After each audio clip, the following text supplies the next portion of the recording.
အားလုံးပဲမင်္ဂလာပါဒီနေ့တစ်ချက်သင်မဲ့သင်ခန်းစာကတော့အခန်း3လေ့ကျင့်ခန်း3.1ကနံပါတ်1နဲ့3ပဲဖြစ်ပါတယ်ဆိုတော့ဒီခန်းမှာဘာတွေသင်ရမလဲဆိုရင်နော်ပိုလိုနီမီယယ်တွေပေါင်းမယ်နှုတ်မယ်ပေါ့နော်အဲ့ဒီခန်းကြီးသင်ရမှာဖြစ်ပါတယ်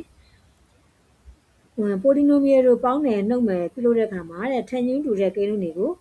စုပေါင်းပြီးတော့ပေါင်းချင်းနှုတ်ချင်းတို့ပြုလုပ်ရပါတယ်တဲ့နော်ဒါဆိုရင်ကိန်းလုံးတစ်လုံးနဲ့ရှိတဲ့ကိန်းလုံးကိုကြတော့မိုနိုမီယယ်လို့ခေါ်တယ်ပေါ့နော်ဆိုတော့အရင်ကနော်သင်ခဲ့တယ်ကိန်းလုံးတစ်လုံးရှိရင်နော်ဘိုင်နိုမီယယ်ကိန်းလုံးသုံးလုံးရှိရင်ထရိုင်နိုမီယယ်ပေါ့နော်အဲ့ဒါပိုတဲ့ဟာကြတော့ပိုလီနိုမီယယ်လို့ခေါ်ပါတယ်ဒါဆိုလို့ရှိရင်ကျတော့နံပါတ်1ကိုသွားပါမယ်ပေါ့နော်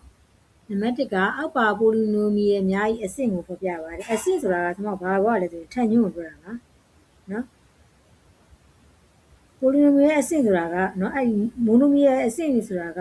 အဲ့မှာပါတဲ့အဲ့ရဲ့ထန်ညွန့်ပေါ့နော်ထန်ညွန့်တွေကိုပြောတာပါနော်ဒါဆိုလို့ရှိရင်ကျွန်တော်ပထမဆုံးနံပါတ်ကကြီးမှာ 1/3 8 to the power 9 minus 2/7 8 to the power 4 plus 7/19 8ဆိုပြီးပေးထားတယ်အဲ့ဒီမှာကျွန်တော်အဲ့ဒီကိန်းနဲ့အဆင့်ပေါ့နော်အဲ့ပိုလီနိုမီယယ်ကိန်းနဲ့အဆင့်ကိုဖော်ပြမယ်ဆိုကျွန်တော်ကအဆင့်ကကြီးရဲ့အဆင့်ကိုဖော်ပြမှာကြီးရဲ့အဆင့်က6ဖြစ်တဲ့ကျွန်တော်ကဒီပိုလီနိုမီယယ်အဆင့်ထန်ညွန့်က6ဖြစ်နေတယ်ပေါ့နော်အကြီးဆုံးထန်ညွန့်က6ဖြစ်နေတယ်ဒါကြောင့်မလို့ပေးထားသောပိုလီနိုမီယယ်အဆင့်က6ဖြစ်တယ်လို့ရေးလိုက်ရပါပြီနောက်တစ်ခုကနံပါတ်ခဝေးပါ8/11 8 square minus 13/17 8 to the power 5 plus 9/13 8 to the power 11 plus 12/19 8 to the power 25နော်ဒါဆိုလို့ရှိရင်ကျွန်တော်ဒီထဲမှာဆိုရင်ထန်ညွန့်အကြီးဆုံးက25ဖြစ်တဲ့နော်ဒီပိုလီနိုမီယယ်အဆင့်က25ဖြစ်ရမှာနော်ဒါဆိုရင်ကျွန်တော်တို့ကဘယ်လိုရေးလိုက်မလဲ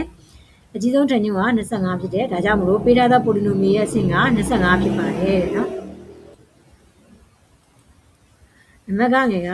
minus 3/8 နော် y minus 5 3xy minus 5/6 y cube plus 8/15 y 4ဒီထဲမှာကျတော့ကျွန်တော်တို့ကထန်ညွန့်အကြီးဆုံးက4ဖြစ်တယ်ပေါ့နော်ထန်ညွန့်အကြီးဆုံးက4ဖြစ်တဲ့အတွက်ကျွန်တော်တို့ဒီကိန်းရဲ့ဒီပိုလီနိုမီယယ်အဆင့်က4ဖြစ်ပါတယ်ဒါဆိုဘယ်လိုပြန်ရေးမလဲဆိုရင်အကြီးဆုံးထန်ညွန့်က4ဖြစ်တယ်ထို့ကြောင့်ပေးထားတဲ့ပိုလီနိုမီယယ်အဆင့်က4ဖြစ်တယ်ပေါ့နော်4ဖြစ်ပြီလို့ရေးလိုက်ရတယ်ဟုတ်ကဲ့နော်ပြောရမယ်ဆိုတော့အဆင့်ဆိုတာကအဲ့ဒီကိန်းပိုလီနိုမီယယ်မှာပါတဲ့ထန်ညွန့်တွေရဲ့အမြင့်ကြီးဆုံးထန်ညွန့်ကိုကျွန်တော်ကဒီကိန်းနဲ့အဆင့်လို့ပြောချင်တာပါနောက်တစ်ခုကနံပါတ်2အောက်ပါမိုနိုမီယယ်များကို၎င်းတို့အဆင့်လိုက်ဆင့်ရေးပါအဆင့်မေးပါပေါ့နော်သူပေးထားတာ -8/9 8ရဲ့ 2/11 8 square ရဲ့ 99/100 8 to the power 7 and 1/10 8 to the power 5အဲ့ဒါကိုအဆင့်လိုက်စီပေးပါဆိုအဆင့်အကြီးဆုံးဆိုတာအရှိမှထားပါနော်အဲ့ဒါကိုအဆင့်လိုက်စီပေးပါဆိုတာကြီးစင်ရလိုက်ထားလိုက်တာပါဒါကြောင့်မို့ကျွန်တော်တို့ကမိုနိုမီယယ်များကိုအဆင့်အလိုက်ကြီးစင်ရလိုက်စီလိုက်မယ်စင်တက်ကမှာအကြီးဆုံးရှိမှထားမှာဖြစ်တဲ့အကြီးဆုံးကနော်8 to the power 7ကအကြီးဆုံးဖြစ်တဲ့99/100 8 to the power 7ကိုရှေ့ဆုံးမှာရေးမယ်ဒီကြရင်ဒုတိယအကြီးဆုံးက 1/10 8 to the power 5ကဒုတိယအကြီးဆုံးဖြစ်တဲ့ဒုတိယနေရာမှာရေးမယ်နောက်တစ်ခါ2/11 8 square ကတတိယနေရာမှာရေးပြီးတော့နောက်ဆုံးမှာတစ်ထပ်ကိန်းဖြစ်တဲ့ -8/9 8ကတစ်ထပ်ကိန်းရနောက်ဆုံးမှာအငယ်ဆုံးရေးလိုက်ပါမယ်ဒါဆိုရင်ဒါအချင်းစင်ငယ်လိုက်စီတာပါနော်နောက်တစ်ခုကနံပါတ်3မှာပေးထားသောမိုနိုမီယယ်နှစ်ခုကိုပေါင်းပါသူကဘာပေးထားလဲဆိုတော့ 2/7y2 minus 1/7y square plus 6/7y ကတစ်ခု 7/8y minus 5/4y square minus 3/2y2 အဲ့နှစ်ခုကိုကျွန်တော်တို့ပေါင်းပေးရမှာပါဒါဆိုရင်ကျွန်တော်တို့ပေါင်းလိုက်မယ်ရှေ့ကကိုဂရင်းဝင်းခတ်လိုက်မယ်နောက်ကကိန်းကိုဂရင်းဝင်းခတ်မယ်အတေကောင်ကအပေါင်းလက္ခဏာလေးဖြစ်လိုက်မှာနော်အဲ့ဒါဆိုရင်တို့ကဒီမိုနိုမီယယ်နှစ်ခုကိုပေါင်းတဲ့အခါမှာနော်မိုနိုမီယယ်နှစ်ခုကိုပေါင်းလိုက်တဲ့အခါမှာကျွန်တော်မိုနိုမီယယ်ပို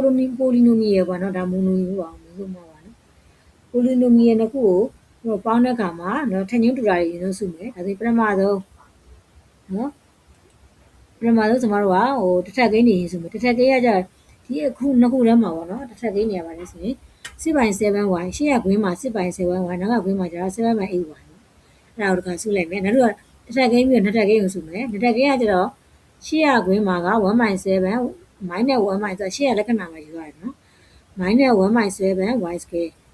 နောက်ကကွင်းမှာကျတော့နှစ်ထပ်ကိန်းက -5/4y square ဒါပြီးတော့သုံးထပ်ကိန်းတွေကြည့်မယ်ရှေ့ကကွင်းမှာဆိုရင် 2/7y cube နောက်ကကွင်းမှာကျတော့ -3/2y cube ဆိုပြီးတော့ကျွန်တော်ရတယ်အဲ့ပြီးတော့ကျွန်တော်တို့ကဒီ y မျိုးကိုကွင်းရဲ့ပြင်ဘက်ကိုထုတ်လိုက်ပြီနော်အဲ့ဒါရင် 6/7 plus 7/8y နောက်တစ်ခုက -1/7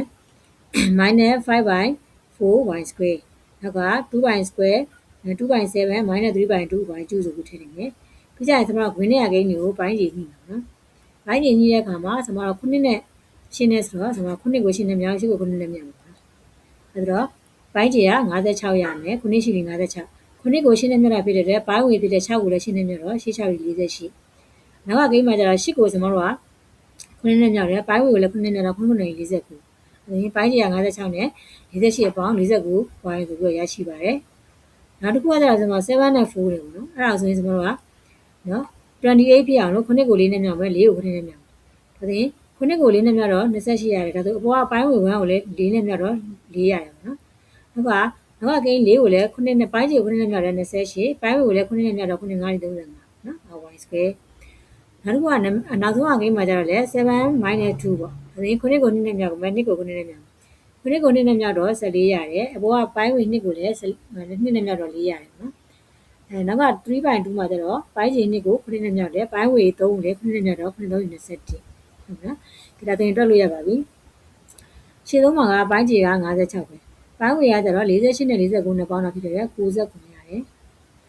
နော် y တိုင်းပြင်မယ်နောက်ကအပေါင်းအဲ့မှာဘာလို့အနှုတ်ဖြစ်သွားရလဲဆိုတော့ minus 5ဝင်မှာရှိတဲ့ minus 4နဲ့ minus 35နဲ့ဆိုတော့လက္ခဏာတူတော့ပေါင်းလိုက်မယ်ဒါဆိုရင် minus 39ရတယ်ပေါ့နော် minus 39နဲ့ရှေ့ကအပေါင်းနဲ့ဆိုရင်နော် minus 39 by 28ဆိုရတယ်နော်ပိုင်းခြေကတော့28ပဲနော် y square နောက်ကကိန်းရတဲ့အတိုင်းပဲကျွန်တော်တို့က4နဲ့ minus 21နဲ့ဆိုတော့လက္ခဏာမတူတော့နှုတ်လိုက်တယ်နှုတ်တဲ့အခါမှာ21တဲက4ကိုနှုတ်တော့စက္ကွန်ကျန်တယ်အနှုတ်ကများတယ်အနှုတ်စက္ကွန်နဲ့ရှေ့ကအပေါင်းနဲ့ဆိုရင်အနှုတ်စက္ကွန်ပိုင်း17 by 14ဆိုပြီးတော့ရရှိပါတယ် y cube ပေါ့နော်ဒါကကြကျွန်တော်တို့ကဆက်ရှင်းလို့မရတော့ဘူးပေါ့နော်အဲဒါဆိုရင်97 by 56y minus 39 by 28y square minus 17 by 40y cube ဆိုပြီးတော့ဟိုဒီဇိုင်းမဲ့ထားရမှာဆက်ရှင်းလို့မရတော့ပါဘူးထန်ညွှန်းနေမတူရတော့ဘူးနော်နံပါတ်ခဝင်မှာဆိုလို့ရှိရင်နော်မှာ6 plus 5 by 6z plus 2 by 5z square minus 80 by 9z cube နဲ့3 by 5z square plus 10 by 11z cube plus 100 by 3z to the power 5ကိုပေါင်းအောင်မှာဖြစ်ပါတယ်။ပေါင်းတဲ့အခါမှာခုနနံပါတ်ကကြီးလိုပဲတူရကိုစုပြီးတော့ပေါင်းအောင်မှာဖြစ်ပါတယ်။နော်ဒီမှာ6ကကျတော့ကိန်းကိန်းနဲ့တစ်လုံးနဲ့ဖြစ်တဲ့အတွက်ကျွန်တော်တို့ကနော်6ကိုတစ်လုံးပဲရေးလိုက်မယ်။နောက်ကတစ်ထပ်ကိန်းရကြတစ်ခုပဲရှိရဲဒါကြောင့်မို့5 by 6z နောက်တော့ z square ကကျတော့ကျွန်တော်က2ခုရှိရဲရှေ့ဆုံးမှာက2 by 5z square နောက်ကကိန်းမှာကျတော့နောက်ကကွင်းထဲမှာကျတော့3 by 5z square ဆိုပြီးတော့ရှိရဲနောက်က3တက်ကိန်းကိုရှာမယ်3တက်ကိန်းမှာကျတော့ရှေ့ကကွင်းမှာ -80 by 9z cube နဲ့ဒုတိယကိန်းမှာကျတော့ဒုတိယကွင်းထဲမှာကျတော့10 by 11 z cube ဆိုပြီးတော့ရှိပါတယ်နော်အဲ့ဒီမှာ10 by 100 by 3 z to the power 5ကကျတော့သူက z to the power 5ကတစ်ခုပဲရှိတဲ့အတွက်တစ်ခုပဲနောက်ဆုံးမှာတစ်ခုပဲရေးလိုက်ပြီနော်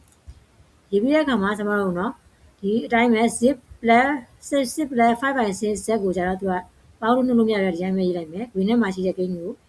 နော် z square ကိုအပြင်ထုတ်လိုက်မယ်နောက်က z cube ကိုလည်းကျွန်တော်အပြင်ထုတ်မယ်နော်နောက်က z to the power 5ရောဒီတိုင်းပဲပြင်ရေးမယ်ရေးပြီးတဲ့အခါမှာကျွန်တော်တို့ကနော်နောက်တစ်ဆင့်မှာကျတော့6 plus 5 by 6 z ကိုဒီတိုင်းပြင်ရေးမယ်ခွင်းထဲကိန်းကိုရှင်းတဲ့အခါမှာ2.5နဲ့2.5နဲ့3.5ကိုရှင်းတဲ့အခါမှာ5.5ရတယ်5.5ဆိုတော့1နဲ့ညီတယ်ပေါ့နော်အဲ့ဒါရင်1 z square ကိုကျတော့1မထည့်ဘဲနဲ့ z square လို့ပဲရေးလိုက်မယ်နောက်ကကိန်းကိုကျတော့ကျွန်တော်တို့ကပိုင်းခြေညှိမယ်ပေါ့နော်ပိုင်းခြေ17ဖြစ်အောင်လို့9ကို17နဲ့မြောက်မယ်17ကို9နဲ့မြောက်မယ်ဒါဆိုလို့ရှိရင်ကျွန်တော်တို့9ကို17နဲ့မြောက်တော့69ရတယ်9ကို17နဲ့မြောက်ရင်ဘောကပိုင်းဝေ80ကိုလည်း17နဲ့မြောက်တော့880ရတယ်ပေါ့နော်နောက်ကပိုင်းခြေ17ကိုကျတော့30ရတယ်9နဲ့မြောက်မယ်60တက်ဒီ69ပိုင်းဝေ10ကိုလည်း9နဲ့မြောက်တဲ့အခါမှာ90ရတယ်နောက်ဆုံးက9တက်ကိန်းကိုကျတော့ဒီတိုင်းပဲပြန်ပြီးရေးလိုက်ပါမယ်ခြေဆုံးကကိန်းနေရတော့ဒီတိုင်းပဲပြန်ရေးမယ်6 plus 5 by 6 z plus z square ပေါ့နော်နောက်ကကျတော့ကျွန်တော်တို့နော်99ကိုပိုင်းခြေ99ကိုပြန်ရေးမယ် -8 880 plus 90ဆိုတော့လက္ခဏာဘယ်လိုနှုတ်မလဲ880တွေက90ကိုနှုတ်တော့ -990 ရမယ် -990 နဲ့ရှေ့ကအပေါင်းနဲ့ဆိုတော့ minus ပဲရမယ်နော်ဒါကြောင့်မလို့ -790 by 99 z cube ပေါ့နော်ဒါက z cube ဖြစ်ပါတယ်နောက်ဆုံးကကျတော့10 cube to the power နော် z to the power 5ကိုတော့ရမ်းမြပြင်ရေးပါမယ်ဒါဆိုလို့ရှိရင်အဖြေက6 plus 5 by 6 z plus z square minus 790 by 99 z cube plus 10 by 3 z to the power 5ဆိုပြီးတော့ရရှိပါတယ်နော်ဒီနေ့ကတော့လေ့ကျင့်ခန်း 3.1 ကနံပါတ်1 နဲ့3ပဲဖြစ်ပါတယ်အဆုံးထိကြည့်ပေးကြတဲ့အားလုံးကိုကျေးဇူးတင်ပါတယ်နောက်ဗီဒီယိုမှာလည်းပြန်လည်ဆုံတွေ့ကြပါမယ်ရှင်